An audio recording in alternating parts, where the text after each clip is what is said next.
Bom dia a todos. É um imenso prazer estar nesta casa novamente.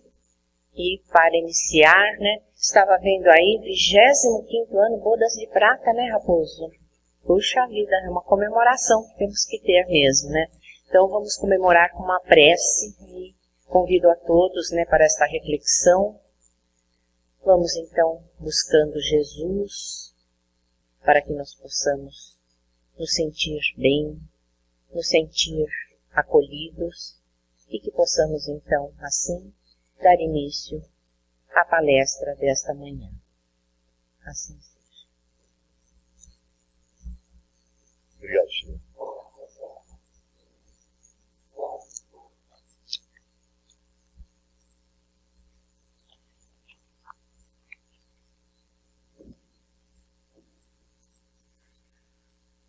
Médico psiquiatra formado pela Universidade Federal de São Paulo. Presidente do Grupo Assistencial Espírita Ismael, que inclusive foi a abertura da nossa Semana Espírita ontem. Secretário da Associação Médico Espírita de São Paulo, a AME. Eu quero que vocês recebam, nesse domingo espetacular que estamos iniciando, uma grande salva de palmas, o nosso palestrante de hoje, Alejandro Vitor Daniel Vera.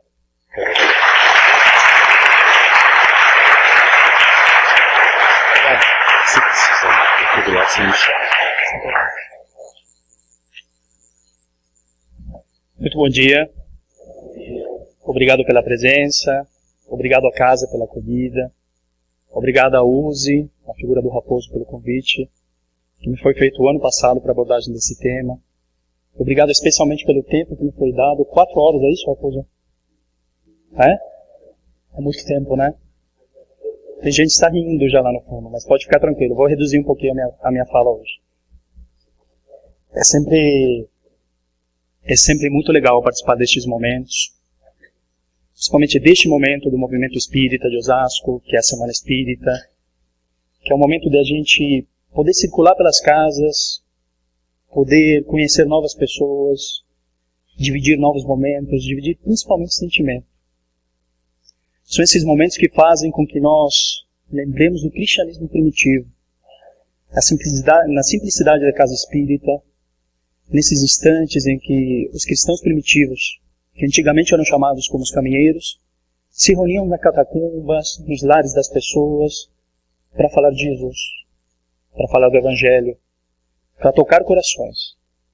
E a casa espírita nos convida a isso, nos reunirmos para falar de Jesus. Ele é o nosso grande guia, o nosso grande modelo, e que deve nos inspirar diariamente em nossas ações. Qualquer ação que nós tenhamos.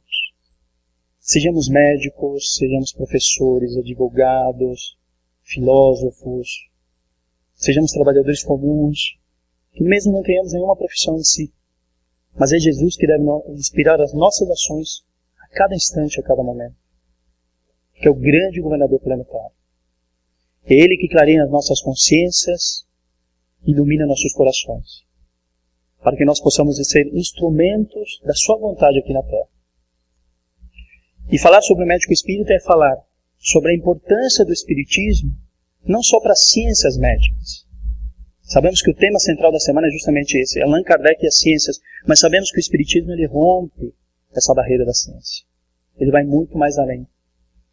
E nos influencia, nos auxilia dentro da medicina, não só no seu aspecto científico, mas em poder visualizar aquele que se nos apresenta como um ser que vai além da fronteira do corpo.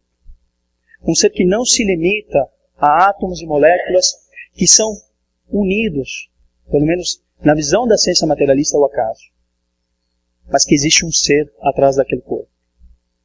Existe um espírito imortal. Existe um indivíduo a ser educado. Existe um indivíduo a ser trabalhado no seu íntimo, no seu coração, na sua consciência. Brevemente eu gostaria de falar a respeito da Associação Médico Espírita, que possibilita com que estejamos hoje abordando esse assunto, sem misticismo, dentro de uma abordagem científica, filosófica, religiosa. E gostaria de citar a fundação da AME São Paulo, que segundo a doutora Marlene Nobre, uma das fundadoras, atual presidente da Associação Médico Espírita do Brasil e Internacional, é o embrião de todas as AMEs que existem no nosso país. Temos hoje quase 60 associações. Provavelmente a de número 60 será de Osasco, que deve ser fundada no segundo semestre, para que nós possamos colaborar dentro desse movimento em nossa cidade. A associação é fundada em 31 de março de 1968, sob orientação de Chico Xavier, o saudoso Chico, que diz que a AME já estava no coração de Jesus, e que o grande patrono é o Dr. Bezerra de Menezes, que como poucos dignificou essa profissão, o médico dos pobres, que abriu seu coração para todos aqueles que buscavam a todo momento, a todo instante. Então, como disse, hoje temos quase 60 associações em todo o país, temos associações em outros países da América do Sul, nos Estados Unidos, na Europa. Temos um grande movimento para levar a alma à academia, a alma à universidade e despertar o cientista para essa nova realidade que é a realidade do espírito. Mas é uma realidade que, embora pensemos de ser algo mais atual, que nasce com a doutrina espírita no século XIX, da questão da aliança da ciência e da religião, sabemos que é algo milenar. Desde os primórdios da humanidade, inclusive ainda hoje, em certas civilizações, nós tínhamos e temos sacerdotes atuando dentro da saúde, dentro da medicina, buscando auxiliar o ser nas suas necessidades. Por exemplo, Hipócrates, que é considerado o pai da medicina, grego da escola de Cos, que inicia esse movimento dentro de um ponto de vista mais científico, filosófico, mas sem nunca esquecer a religiosidade ou a espiritualidade, dizia o seguinte em seus tratados: cada coisa é humana e divina. Não existindo o que se chama verdade ou erro moderno, é ignorância ou sabedoria antiga. Só há uma verdade imutável no correr das idades e que está na base da medicina, que é tão humana que parece divina, e que na sua finalidade está cada vez mais impregnada pelo espírito da solidariedade humana. Então esse conceito, essa ideia da importância da espiritualidade na saúde, no ato médico, na arte de curar, como se dizia na época, uma ideia que foi morrendo nos últimos tempos, mas devemos saber que sim, é uma arte de curar, e não curar no sentido de extirpar uma doença, mas sim no sentido de cuidar, porque o significado de curar é esse, cuidar. O médico em ninguém extirpa a doença de ninguém. Não extirpamos doenças. Nós buscamos transformar. Porque sabemos que um dos maiores institutos pedagógicos que existe no sentido de poder auxiliar o ser na sua evolução, esses instrumentos estão relacionados à dor, no momento em que nós nos encontramos. A dor é importante para o entendimento daquilo que nós vivenciamos. E a dor nos auxilia a maturar os nossos pensamentos, a maturar o nosso coração, a edificar em nós mesmos as leis imortais, as leis divinas, e assim possamos o quê? Buscar a cura, que é a cura da alma, que não se dá através das terapêuticas comuns da medicina, que não se dá através da terapêutica espírita, o passe, a água fluidificada, que sabemos que tem ação, mas a verdadeira cura, que é a cura da alma, só pode se dar através do Evangelho de Jesus. E falar do Evangelho, falar da ciência, falar da filosofia, nós vamos lembrar de Emmanuel. Emmanuel que, em seu livro Consolador, nos traz simbolicamente que o Espiritismo ele é retratado como um triângulo de forças espirituais. Na sua base, ele apresenta a ciência e a filosofia, que são movimentos dignos das coletividades humanas, no sentido de perquirir, de questionar, de investigar, para entender as leis que regem a nossa vida, as nossas existências. Mas o ângulo divino, esse é o da religião. O ângulo divino que aponta a criatura na direção do céu, buscando essa aliança entre a criatura e o Criador. Esse ângulo que transforma. Não a religião, como comumente se diz, fundamentado nos aspectos ritualísticos, nos seus aspectos de culto, mas a religião cósmica.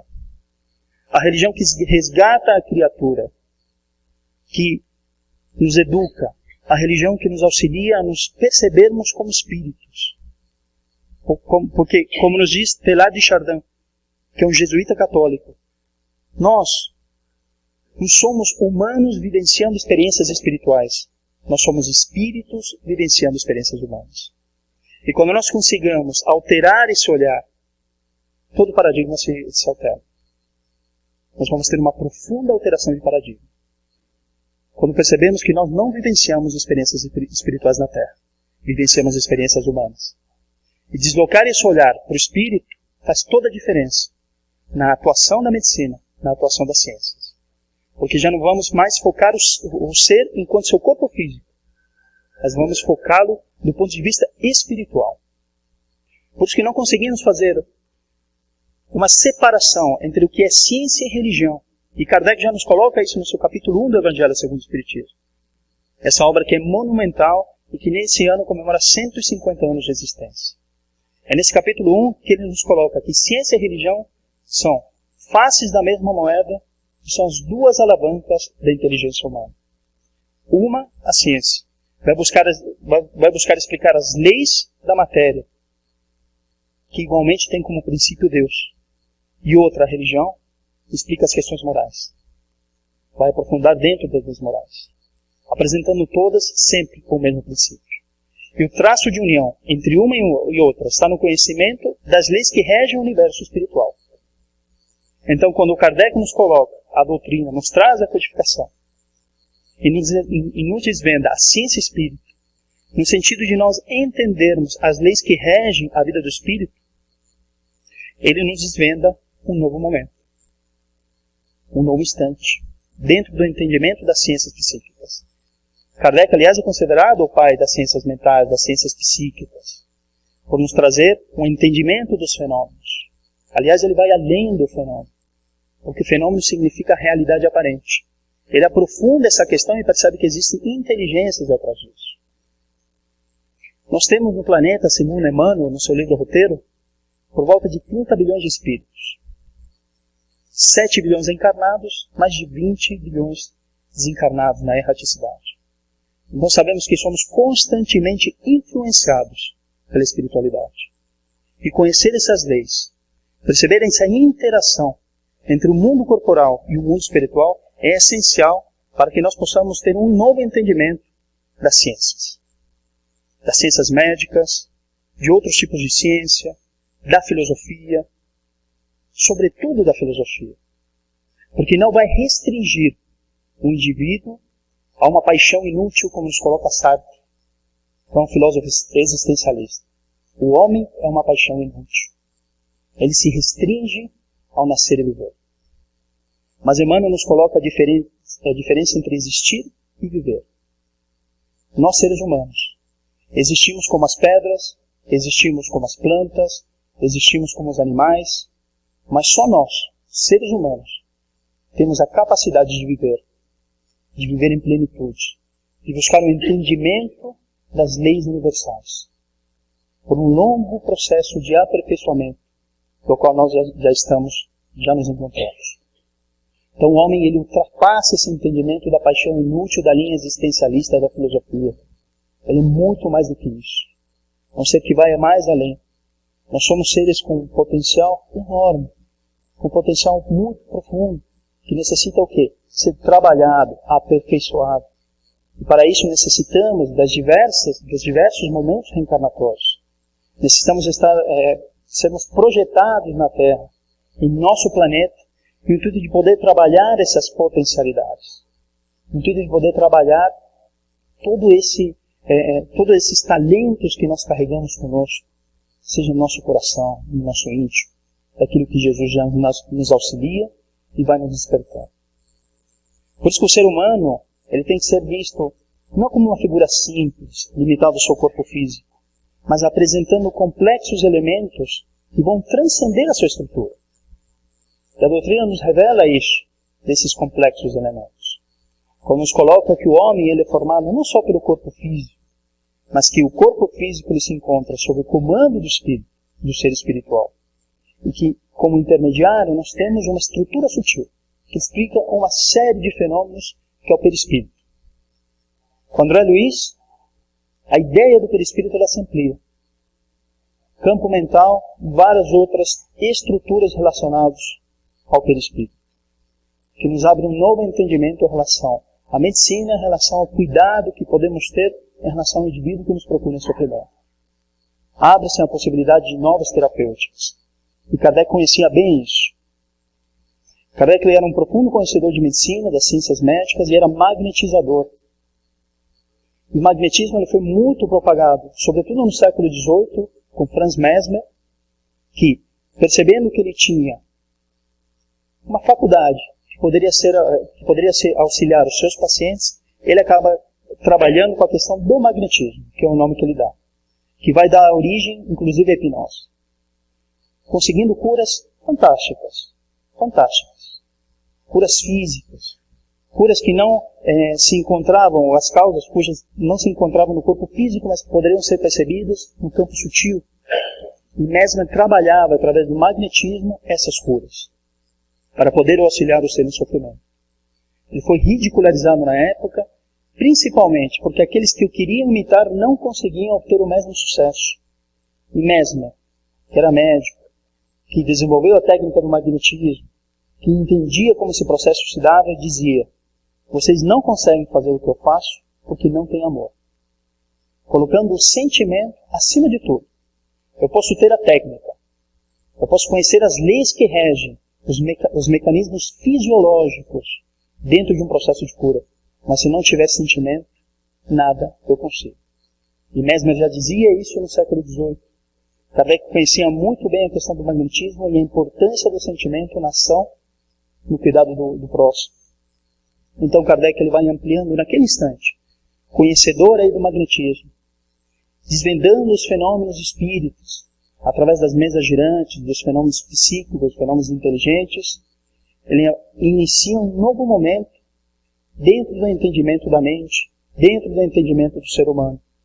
É Kardec que vai dar início, querendo ou não, à parapsicologia, à metapsíquica de Charles Richer, Prêmio Nobel de Medicina, que também busca um entendimento do corpo físico, busca um entendimento da alma, desses fluidos que rodeiam o ser. Ele vai colocando, além dele, temos William Crookes, dentro do ponto de vista científico, as materializações de espíritos, que se dá graças ao perispírito. Claude Bernard, médico do século XIX, fisiologista, Prêmio Nobel, que defendia a ideia de um modelo energético, para que o corpo físico ele pudesse ser estruturado e para que a fisiologia, os mecanismos pudessem se manter. Que só era possível nós termos o corpo físico, mantermos toda a fisiologia do ser, através desse modelo energético. E esse modelo energético que nós conhecemos é o perispírito. O perispírito que consegue sustentar este corpo físico e que consegue, por exemplo, com que um embrião, em poucos dias, cresça 10.000 vezes em relação ao seu próprio tamanho. Não existe nada parecido na natureza. Então isso só consegue ser explicado através desse modelo energético, através disso que a doutrina nos revela, colocando o ser além do seu corpo físico, mostrando que existem estruturas sutis que necessitam de um estudo mais aprofundado. O perispírito que vem sendo estudado cada vez mais por cientistas da atualidade, como Rupert Sheldrake, professor Hernani Guimarães Andrade, que também já estudou o perispírito, espírita, que criou o Instituto de Pesquisas Biofísicas, no intuito de entender essa estrutura. Rupert Sheldrake, que acabei de citar, um inglês que atua na universidade nos Estados Unidos e que traz estudos bem interessantes a respeito desse modelo energético, mostrando a necessidade de haver esse modelo, de haver essa estrutura sutil, para que possa se manter o corpo físico e para que possa se manter toda a fisiologia do ser espiritual. Outros estudiosos, por exemplo, Masaru Emoto, japonês, traz uma pesquisa muito interessante através dos fluidos, através da água fluidificada. Masaru Emoto ele faz fotografias das moléculas de água, comparando, por exemplo, uma área de Beethoven, de Mozart, uma prece que é direcionada à água, com uma música de rock, ou alguém que agride verbalmente a água. Ele fotografa as moléculas de água e as compara. E compara os cristais de água, mostrando a beleza de um cristal de água que recebe uma prece, que recebe um agradecimento, que recebe a influência das vibrações de uma música como Mozart, como Beethoven, em relação às outras estruturas de moléculas de água. Isso fundamenta a nossa prática, inclusive na casa espírita, quando falamos através da água fluidificada.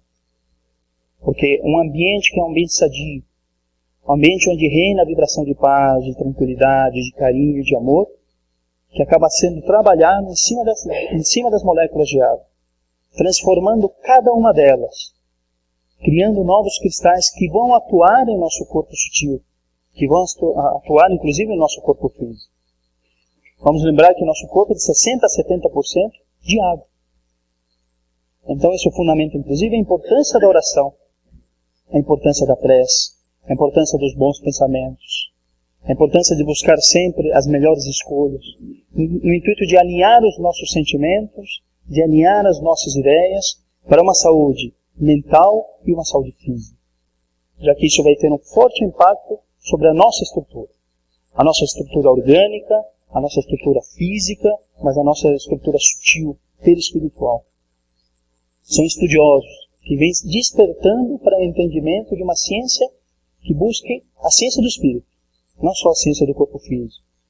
Temos Ian Stevenson, psiquiatra norte-americano, que através de várias sessões de regressão de vidas passadas, coloca a reencarnação como uma hipótese muito viável, colocando a reencarnação como um mecanismo terapêutico, inclusive. Entendendo por que tantas criaturas trazem consigo tantos traumas, que às vezes não são explicados pela presente existência. Investigações através de marca de nascença, através de traumas psíquicos, e ele vai fazendo essa abordagem em várias investigações que alinham que a reencarnação é uma lei, pelo menos dentro da visão da ciência materialista. É uma lei que é viável, que deve ser estudada, que deve ser cada vez mais aprofundada, para que nós possamos nos atentar a outras questões que vão além daquilo que nós já conhecemos. Estudos em espiritualidade, em religiosidade, que indicam a importância da criatura buscar alguma crença, independente do seu processo religioso, seja ele espírita, católico, evangélico, budista, não interessa. Estudos cada vez mais aprofundados através da busca da criatura em relação a uma crença têm sido feitos para mostrar se existe um impacto da espiritualidade, do sentimento religioso na vida de cada um, na existência de cada um. Uma das maiores autoridades mundiais é o professor Harold Kennedy, é um professor da Universidade de Virgínia, é um psiquiatra, que ele tem feito estudos relacionados à prece, relacionados ao impacto daqueles indivíduos que buscam as casas de oração, as casas religiosas, e quanto que isso o auxilia, quanto que isso o transforma no seu dia a dia, um impacto na sua saúde física e na sua saúde mental. Então nós temos estudos mostrando melhores índices de saúde cardiovascular, menor índice de dor no que diz respeito à saúde física, para aqueles indivíduos que buscam mais a casa de oração, que oram mais no seu dia a dia, que buscam mais a religião, que têm alguma crença, que buscam a fé como sustentáculo. Em relação à saúde mental, então, os estudos são variados. A psiquiatria, especialmente dentro da chamada psiquiatria transcultural, que busca o entendimento da espiritualidade, da religiosidade, mas também dos fenômenos psíquicos, tem se aberto a importância da religião para o uso e abuso de substâncias, álcool e drogas, para as questões da depressão, da ansiedade, dos transtornos psicóticos, como a esquizofrenia. Qual que é o impacto da religiosidade para esses indivíduos? Em relação à depressão, por exemplo, os estudos nos mostram que aquele que abraça uma religião, que aquele que fundamenta o seu dia a dia, o seu alinhamento em relação à sua própria existência, a uma religião, a uma crença, ele se recupera mais rapidamente do que algum outro paciente que não abraça nenhuma crença. Então, pacientes depressivos se recuperam mais, usam menos medicação, se necessitam internação, eles ficam menos tempo internados. Para aqueles que nunca tiveram depressão, tem menores índices de depressão ao longo da vida, ao longo da existência. Esses estudos também são validados para ansiedade, são validados para a esquizofrenia, para os transtornos psicóticos, mostrando que o paciente que abraça uma religião, ele tem menos surtos ao longo da vida, ao longo da existência. Para uso e abuso de substâncias, álcool e drogas, nós temos aí resultados maravilhosos. O indivíduo que abraça uma religião, ele se recupera mais rapidamente.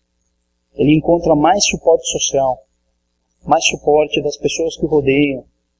Ele fortalece a sua fé e tem condições de se recuperar buscando uma melhora íntima, que é o mais importante dentro do uso e abuso de substâncias. Para que ele possa transformar a sua relação, não só com a substância, mas a relação com o mundo. Então ele usa menos droga, caso ele já use, usa menos álcool, ele se recupera mais rapidamente, tem menos tempo de internação. Então, nós vamos falando da espiritualidade, da religiosidade, no meio acadêmico, na universidade, na atuação do médico, hoje, como fazendo parte da sua prática. Nós podemos ter certeza que o Espiritismo, no século XIX, ele abre essa perspectiva. Ele abre essas portas.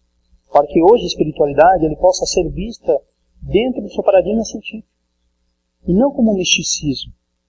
E não como algo que deve ser separado do aspecto científico ou filosófico. Hoje nós temos condições de fazer essa abordagem com o nosso paciente. Convidando a que ele possa frequentar uma casa de oração. Convidando para que ele possa abraçar a sua fé, se fortalecer. Fazer oração em casa. Fazer o evangelho. E assim por diante. No intuito de que também seja um instrumento de auxílio para aquele indivíduo. Então esses estudos têm nos revelado a importância da espiritualidade na prática clínica, no auxílio ao nosso paciente, seja com Harold Koenig, que é esse psiquiatra norte-americano, seja com outros pesquisadores, diversos pesquisadores aqui no Brasil, eu destaco dois, um deles é Alexander Moreira Almeida, professor da Universidade Federal de Juiz de Fora, espírita, e que é o maior pesquisador nessa área, dentro da universidade aqui no nosso país, e que também nos traz resultados, junto a Harold Koenig, que nos revela a importância da espiritualidade na saúde física e na saúde mental. Outro é o Dr. Giancarlo Lucchetti, que ele é coordenador do Departamento de Pesquisas da AME Brasil, da Associação Médico Espírita do Brasil, que hoje é uma das instituições do mundo que mais pesquisas faz em relação à saúde e espiritualidade, em relação aos fenômenos psíquicos, nos trazendo artigos relacionados não só à prática clínica, não só à importância de poder abordar esse assunto com o paciente, convidando para que ele busque a sua religiosidade, para que ele desperte para a espiritualidade, mas buscando inclusive um entendimento da fisiologia do espírito. Há pouco mais de um mês foi colocado um artigo pelo Dr. Giancarlo falando a respeito da glândula pineal, a importância da glândula pineal, as revelações de André Luiz, relacionando o espírito ao corpo físico, como se dá todo esse fenômeno, as evidências que André Luiz nos traz aí no início do século XX e que estão sendo descobertas hoje. Então se abre, dentro da questão da saúde e espiritualidade, dentro da prática clínica, mas dentro dos aspectos de pesquisa científica, um novo campo, que vai fundamentar cada vez mais nossa prática e nosso entendimento dentro da própria casa espírita.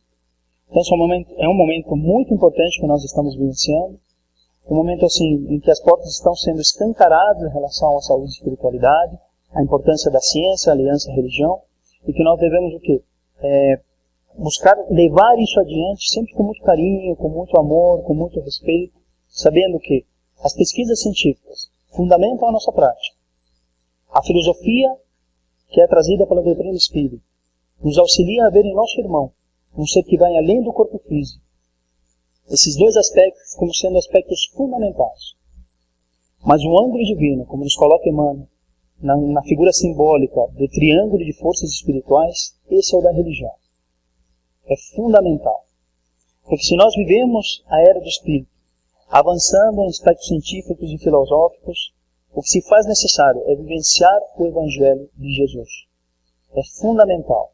Devemos internalizar e potencializar valores éticos e valores morais. para que nós possamos fazer um resgate dessas forças que existem dentro de nós mesmos. Resgatar o anjo que existe em nós mesmos. Por que isso? Porque quando nós limitamos a nossa visão em relação ao corpo físico, quando nós caímos no cientificismo, mesmo dentro da espiritualidade, quando nós não buscamos atingir as causas da doença daquele ser, fatalmente voltamos a adoecer. Fatalmente. Clarencio, que é instrutor espiritual de André Luiz, ele coloca assim em relação à prática médica, se direcionando ao médico, que nós não devemos estacionar em diagnósticos e terminologias, mas devemos sondar e aprofundar a alma do indivíduo. Se nós estacionamos em termos, se nós estacionamos em diagnósticos, nós não conseguimos enxergar o indivíduo que adoece. Nós não conseguimos enxergar o indivíduo que sofre. Uma doença nos revela muita coisa dentro da sua fisiologia. Um transtorno mental, um transtorno físico nos revela muita coisa. Mas se eu me atentar somente ao termo, somente ao diagnóstico, e não aprofundar e sondar a alma daquele ser, eu não vou conseguir atingir a verdadeira causa do seu sofrimento. O intuito é que nós possamos fazer isso. Possamos atingir a causa das doenças, a causa da dor, a causa do sofrimento. E quando nós vamos de encontro à causa, o que menos nos interessa é o nome que nós damos àquela doença. E o que mais vai me interessar é o irmão que sofre. Porque nós podemos ter a terapêutica do físico, que ninguém nega que é importante. Quando eu estou com dor e necessito de uma medicação, essa medicação me auxilia muito, sem dúvida. Se eu tenho pressão alta, tenho diabetes, tenho algum tipo de transtorno mental, as medicações que nós temos, elas são muito importantes. Nos auxilia a equilibrar os valores pressóricos, um diabetes descompensado, indivíduo com transtorno mental, no qual se faz necessário, às vezes, o uso da medicação para que ele possa ter um pensamento mais adequado, mais alinhado. Mas se eu não buscar a causa daquela dor, estarei sendo superficial. E sabendo que nós estamos envolvidos, nós somos envolvidos por questões muito mais complexas do que apenas o sofrimento do corpo físico, ou uma mente em desalinho, se faz necessário aprofundar a causa. Buscar o entendimento. Que encontra sua origem em questões reencarnatórias, mas que encontra sua origem também no momento atual, nas relações que ele mantém com seus familiares, na relação que ele mantém consigo próprio, na relação que ele mantém com Deus. Se ele está aberto ou não às questões da espiritualidade, se ele está aberto a relações sadias com seus irmãos, como que é o relacionamento daquela criatura com seus pais, com sua esposa, com seu marido, com seus filhos. De que forma ele encara essas situações? A relação dele no trabalho. Preciso aprofundar esse entendimento. Preciso aprofundar para ele ter um entendimento de como que ele lida com essas questões que são fundamentais para todos nós no nosso dia a dia. Se faz necessário descortinar isso tudo para o paciente, para o companheiro, para o irmão encaminhado. Por vezes, nós limitamos o nosso olhar, todos nós, a dor que nós temos no físico e não percebemos que nós estamos sofrendo porque temos um problema de relacionamento em casa, porque não estamos nos levando bem com a nossa família, porque em termos profissionais também não estamos felizes, porque estamos fechando nossas portas para a questão da espiritualidade, para a questão do sentimento, e buscamos racionalizar tudo e abrimos pouco o nosso coração para outras questões. Então é fundamental termos esse olhar, buscarmos esse entendimento, despertando no outro a sensação de que ele é um espírito, e o entendimento de que ele é um espírito. Daquilo que disse no início, que nós somos espíritos vivenciando experiências humanas. Para que nós possamos nos comportar como filho pródigo da parábola.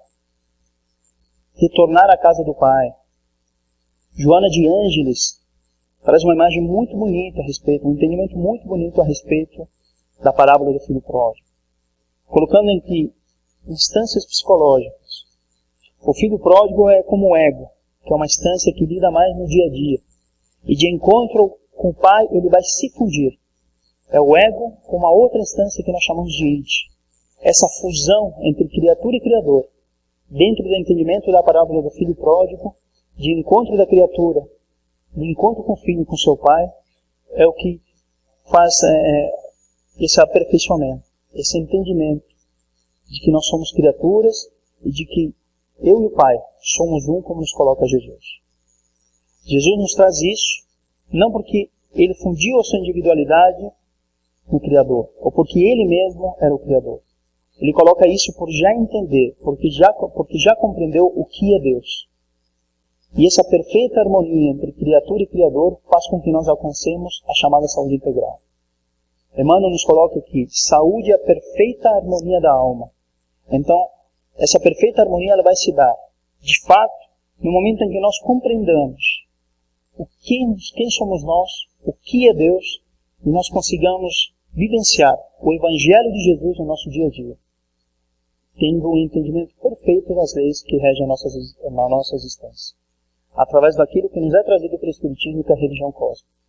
Então, o papel do profissional de saúde, seja ele médico, seja um psicólogo, seja fisioterapeuta, enfim, não interessa, mas o papel do profissional de saúde é o papel de um educador de almas, educador de espíritos, educador de corações, despertando aquele indivíduo para uma nova realidade, para que ele possa vivenciar o seu dia a dia como espírito, sabendo que o momento que ele vivencia aqui é apenas um momento. Tem um início, tem um fim, mas haverá uma retomada. E tudo aquilo que ele conquistar, tudo aquilo que ele entender no presente momento, ele levará consigo em sua bagagem, para que ele possa alcançar entendimentos maiores cada vez mais na frente, para que ele possa alcançar a verdadeira cura, que é a cura da alma, para que possa alcançar essa perfeita harmonia da alma. Hoje o entendimento de saúde é cada vez mais restrito. É a saúde física, é a saúde mental. Quando nós ampliamos para esse conceito de Emmanuel, ampliando o entendimento da alma, vamos perceber que nós estamos encaminhados para alcançar algo maior, um objetivo maior. E para isso se faz necessário desenvolver essas potencialidades que vão requerer uma nova precipitação no mundo que nós estamos, na existência material. Então nos traz o entendimento do processo reencarnatório como processo educativo do espírito, para que nós possamos ampliar as nossas potencialidades, sabendo que o perispírito é um modelo consciencial, é um modelo de consciência do organismo físico. Ou seja, o organismo que nós temos hoje, ele é necessário para as nossas ações do dia a dia, mas ele é fruto também de nossa consciência, ele é fruto de nossos pensamentos, é fruto de nossas necessidades mais intrínsecas, mais íntimas, que vai projetar um corpo físico que é adequado para o nosso momento. É trabalhar nessas instâncias, trabalhar na instância da educação, despertando o indivíduo para essa realidade, para que ele possa se educar. Porque não existe saúde sem educação de espírito. Não existe. A importância de trabalhar na prevenção de saúde, de doenças, a importância de trabalhar na promoção de saúde, educando o indivíduo para um novo aspecto, para um novo entendimento. Eu não posso apenas ministrar a medicação. Eu não posso apenas ministrar o passe na casa espírita. Eu não posso apenas ministrar a água fluidificada. Eu devo auxiliar na educação daquele indivíduo, mostrando qual o melhor tratado pedagógico que nós temos, que é o Evangelho de Cristo. Esse é o nosso maior tratado pedagógico de educação. O indivíduo ele começa a sedimentar as suas bases educativas e de crescimento através da internalização desses ensinamentos, no intuito de que ele possa se refazer, no intuito de que ele possa sanar as suas lacunas psíquicas, no intuito de que ele possa sanar as suas doenças físicas, que lhe servem como caminho para que ele possa resgatar o entendimento de Deus, o entendimento do que são as leis que regem a nossa existência. Esse é o nosso papel. Esse é o nosso papel enquanto profissional de saúde, enquanto médico, naquele paciente que se nos apresenta, com algum tipo de dor, algum tipo de tratamento, alguma queixa. Falar então sobre o médico espírita é poder fazer essa abordagem, ter esse entendimento da importância da doutrina na ciência, ampliando a nossa visão em relação àquele que nos busca, ampliando a nossa visão em relação à filosofia, tendo o entendimento de que aquela criatura é um espírito imortal que sofre, e ampliando o nosso entendimento em relação ao nosso papel como educadores. Mas o médico espírita, ou o espírita em si, como nos coloca Kardec, é aquele que busca a sua transformação moral pelos esforços que emprega para domar as suas más inclinações.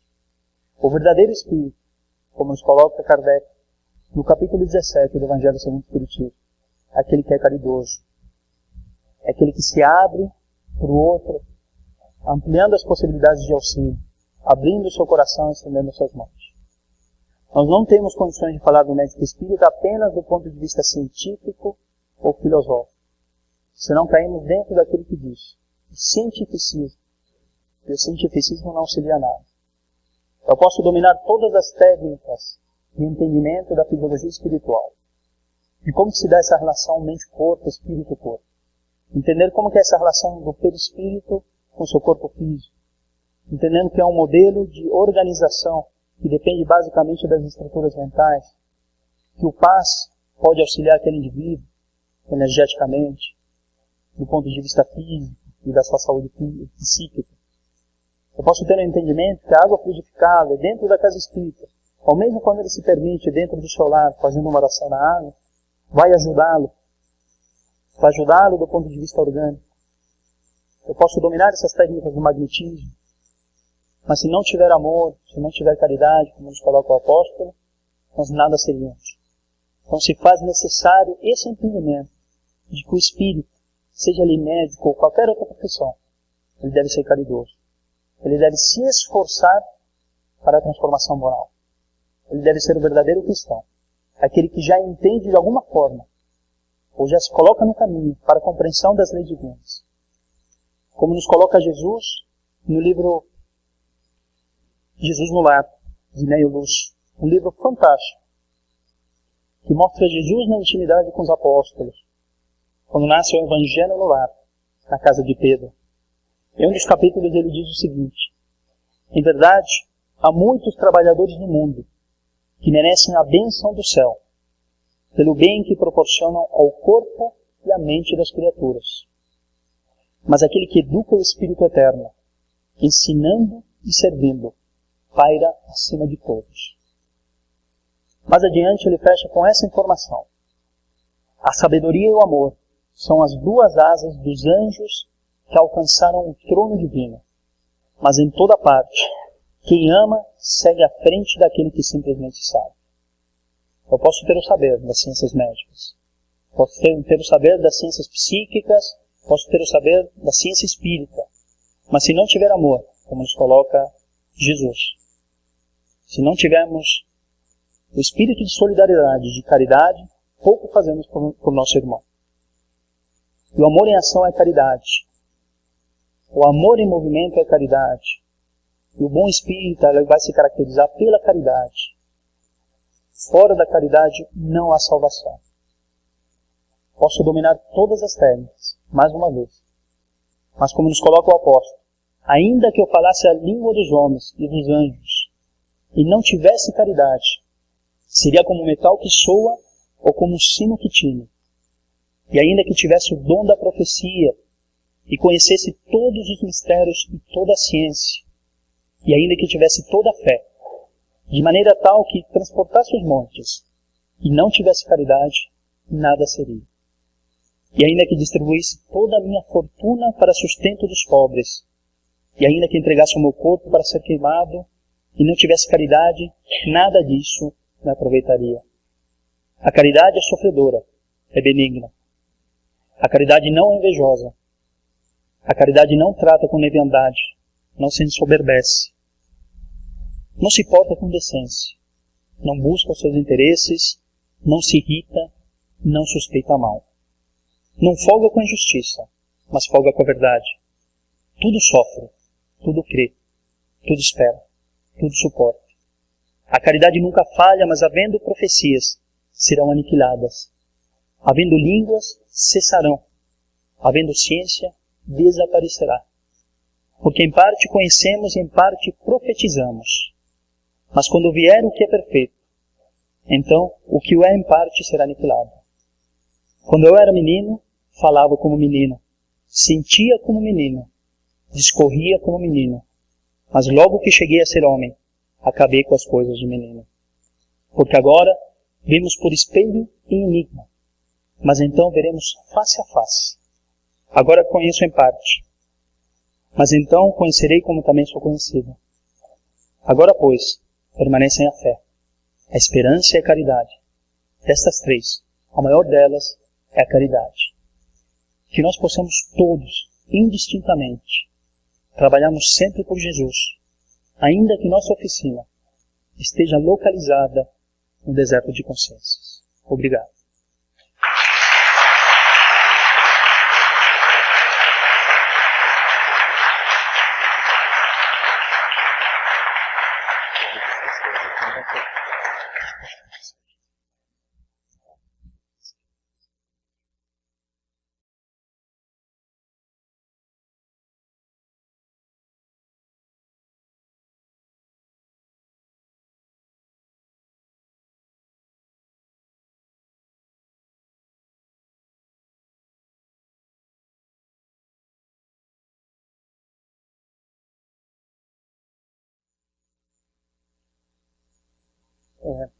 No consultório, no geral, as pessoas chegam e dizem, elas querem, primeiro, a questão do médico espírita, né? O pessoal busca um médico espírita, acreditando que naquele momento eu posso ler a áurea, tem todo um misticismo, né? Para entender se tem obsessor, porque o entendimento da doença, muitas vezes por espírita, no seu sentido espiritual, é que se ele tem ou não um obsessor. Esse é um ponto. Né? Mas eu coloco que toda doença é espiritual. Por um fato simples, nós somos espíritos. E isso já nos coloca como todas as nossas doenças, todos os nossos transtornos, serem de cunho espiritual. O corpo ele adoece, mas o que adoeceu primeiro foi a alma, foi o ser.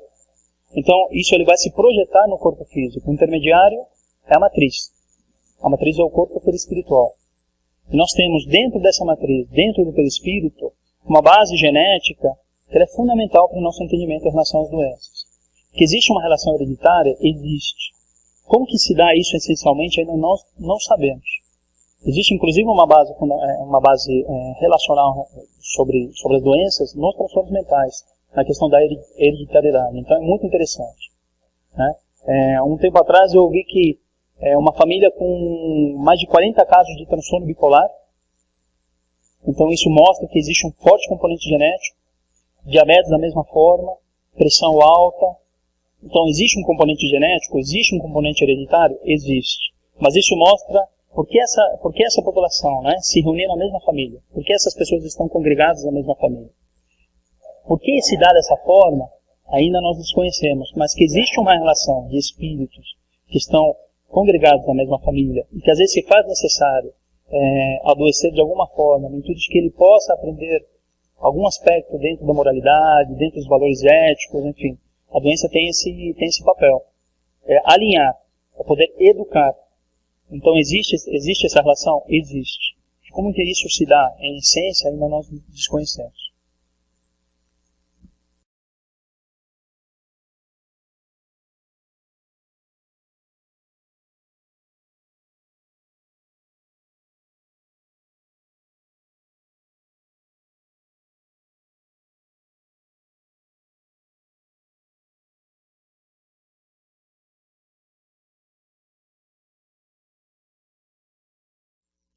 A questão do trabalhador da casa espírita, isso mostra que se faz necessário trabalhar muito ainda, né? Todos nós adoecemos. Todos nós, né? Independente da crença, independente do credo, independente da fé religiosa, mas isso só indica que nós precisamos trabalhar e trabalhar muito. Mas, vivenciamos aí um momento do planeta que é um momento difícil, falamos muito em transição planetária, nas situações difíceis que o planeta mostra, mas o planeta por si só ele não evolui se a sua população não evoluir. Então, um planeta em dificuldade, ele mostra um ser em dificuldade, uma sociedade em dificuldade. A doença ainda se faz necessária, no intuito de que possa nos educar. O único papel da doença é esse. Se não fosse esse, seria castigo, e Deus não castiga. Então, a importância de nós valorizarmos esses aspectos é no intuito de perceber o que se passa. Por que hoje eu vivo uma doença X ou Y? O que ela quer me mostrar? Qual a mensagem dessa dor? Qual a mensagem do sofrimento? Ela quer me despertar para quê? né? Então, o espírita, o espírita, assim como todos os outros, ele sofre tanto quanto mais, às vezes, né? Se ele ainda adoece, é porque se faz necessário aprender ainda muito mais, compreender o que se passa. Então eu vejo que é por aí. A gente está todo mundo no mesmo barco. No leme está Jesus. E a gente se divide às vezes por crenças religiosas, mas somos todos espíritos encaminhados. Num planeta que ainda se faz necessário em aprender muito. O espírita se coloca nessa posição também.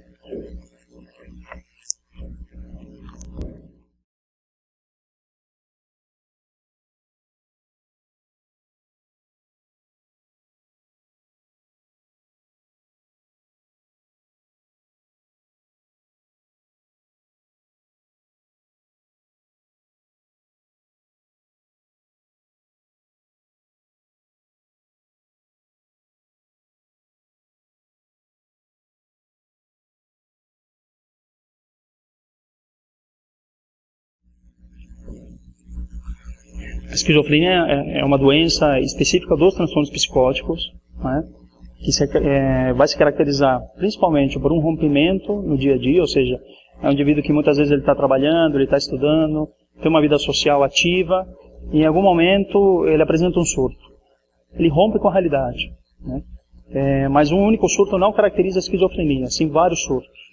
Então esse indivíduo ele vai tendo uma doença que nós chamamos hoje, conhecemos dentro da psiquiatria como neurodegenerativa, ou seja, existem aspectos orgânicos, físicos, de degeneração cerebral, né? E o indivíduo ele pode apresentar dois tipos dentro da síndrome da esquizofrenia, dois tipos de síndromes, uma síndrome positiva e uma síndrome negativa. O que significa isso, síndrome positiva? Síndrome positiva são as alucinações auditivas, as alucinações visuais, é um indivíduo que ele escuta vozes, vê coisas, apresenta delírios, acha que está sendo perseguido. Sente muito medo relacionado a uma persecutoriedade, por exemplo, né? Isso pode ser um estilo de delírio. E uma síndrome negativa, que é aquele indivíduo que vai se retraindo cada vez mais. Ele vai se isolando cada vez mais. Tem problemas cognitivos, ou seja, tem problemas de atenção, problemas de memória. Antigamente se dizia que o paciente esquizofrênico ele evolui para o autismo. Por quê? Porque ele vai se enclausurando, ele vai se encerrando em si próprio, né? Então são duas síndromes que apontam para a esquizofrenia. É um ser que sofre, é o espírito que sofre. Assim como o esquizofrênico ele não tem conhecimento da doutrina espírita, a maior parte da população não tem. E a maior parte dos espíritas também não tem. Esse é um ponto fundamental. Ele não precisa conhecer o espiritismo para ser auxiliado.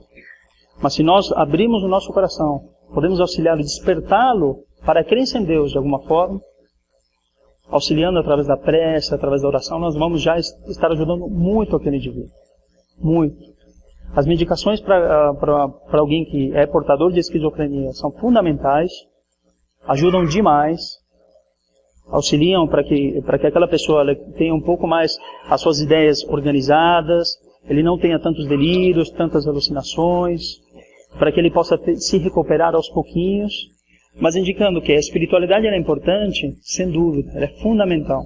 Mas a espiritualidade ela permeia toda a vida do indivíduo.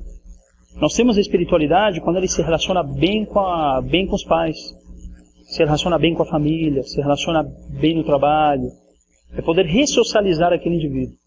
Isso é espiritualidade. Às vezes nós abordamos a questão da espiritualidade sem falar de religião.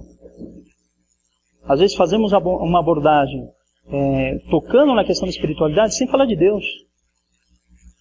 Porque como nós somos espíritos e somos permeados por esse sentimento da espiritualidade, quando nós convidamos aquela criatura a se relacionar melhor com o Pai, isso já é um elo de espiritualidade.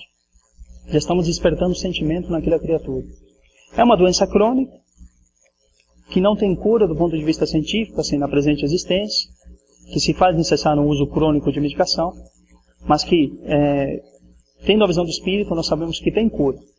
Quanto que isso vai demorar, nós não sabemos. Não sabemos. Mas se faz necessário jogar sementes, e no momento oportuno ele vai aproveitar essas sementes e vai fazer a sua colheita lá na frente. Ok?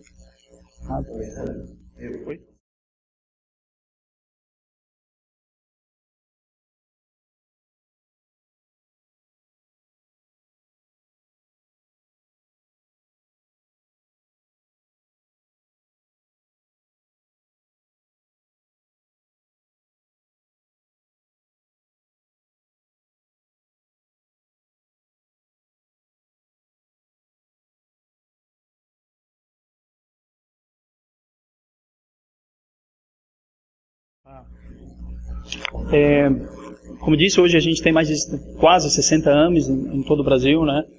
E tem sido feito um trabalho intenso de divulgação da espiritualidade, né? Dr. Bezerra nos diz o seguinte, que se faz necessário levar não o espiritismo para as universidades, mas o que de melhor tem de espiritualidade dentro do espiritismo. Levar esse entendimento de que existe uma força maior, do qual o ser ele deve se vincular, e que esse vínculo da criatura com o Criador faz diferença nos aspectos de saúde e doença. Mas a linguagem com a academia é outra. A linguagem com a academia se faz necessário o quê? Um trabalho científico, que nos mostre dados, que mostre fundamentos. Então existe esse trabalho intenso por parte da AME, no intuito de fundamentar a nossa fala nas bases científicas. Então, como eu coloquei, hoje nós temos um departamento de pesquisas na AME Brasil, vinculado a universidades, fazendo trabalhos de revisão, trazendo dados importantes em relação a como que a prece auxilia o indivíduo no seu processo de saúde e doença, como que a água fluidificada, como que o passe ele pode ser importante. Aliás, é um trabalho que vai durar por volta de 5 anos. É um trabalho que vai ser realizado em várias partes do país, com centenas de casas espíritas, no intuito de que nós possamos fundamentar a prática do passe. Como que ele é importante no paciente. Esse trabalho já está sendo desenhado pela AME Brasil. Então, várias casas espíritas estão participando, ele deve durar por volta de 5 anos. E dialogar dessa forma com a universidade. Levando esses aspectos, mas levando também a importância, que nem o senhor colocou, né? Os valores éticos, os valores morais. Isso é fundamental. Se não tivermos valores éticos e morais, podemos falar de espiritualidade em base científica, mas que não vai trazer nenhum tipo de benefício. E vinculando também com outros cientistas do mundo todo. Então nós temos várias pessoas pesquisando espiritualidade na Europa, nos Estados Unidos, e a AME tem se preocupado em poder manter vínculos com esses pesquisadores e trazer cada vez mais o aspecto da espiritualidade para a ciência.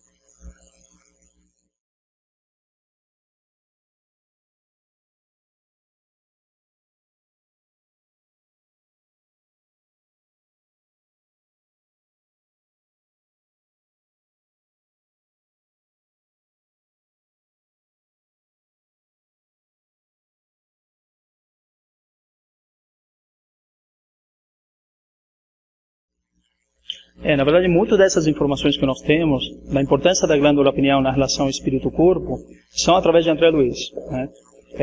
O que foi feito, por exemplo, no último artigo que foi publicado pela AME, feito principalmente pelo Dr. Giancarlo, é um artigo de revisão. Então ele vai resgatando várias informações do que o meio científico traz a respeito da glândula pineal, a importância da pineal nesse processo de ciclo vigília, da melatonina, e vai fazendo link com a obra de André Luiz.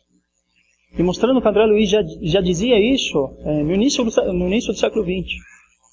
Então a importância de nós aprofundarmos também nessas obras, que nos revelam muitas informações, e poder ampliar as nossas pesquisas. Né? O Dr. Sérgio Felipe, há um tempo, o Dr. Sérgio Felipe de Oliveira, que é um médico com atuação dentro da área da neurologia e da psiquiatria, formado pelo HC, ele estava desenvolvendo alguns trabalhos com glândula pineal.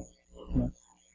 Exames, inclusive, de imagem, para ver a glândula em si e com o tempo que ela vai calcificando. Vai mostrando alguns cristais. Né? E que isso seria algum tipo de indicativo relacionando os fenômenos psíquicos, os fenômenos mediúnicos. Né? Artigos mais recentes também têm mostrado isso, que com o passar do tempo o indivíduo ele tem uma glândula pineal mais cristalizada. Isso, de alguma forma, indicaria que existe uma relação do espírito com a espiritualidade mais íntima, né? Ele estaria mais sensível às questões espirituais e sempre fazendo esse paralelo com as obras de André Luiz. Então, assim, a gente tem feito esses estudos de revisão, aprofundado cada vez mais em entendimento através da obra de André Luiz e os artigos que a própria ciência nos traz. Ainda vão ser desenvolvidos outros trabalhos para o entendimento melhor da glândula pineal, porque ela é valorizada nesse sentido. Na questão do ciclo sono-vigília, né, para o indivíduo, e na questão da sexualidade na criança e no adolescente, quando ele vai crescendo, a importância dos hormônios que estão relacionados à glândula pineal. Então, estão sendo desenhados novos projetos para entender melhor essa relação com a glândula pineal, que ainda é um grande mistério para a gente, mas que temos muita informação.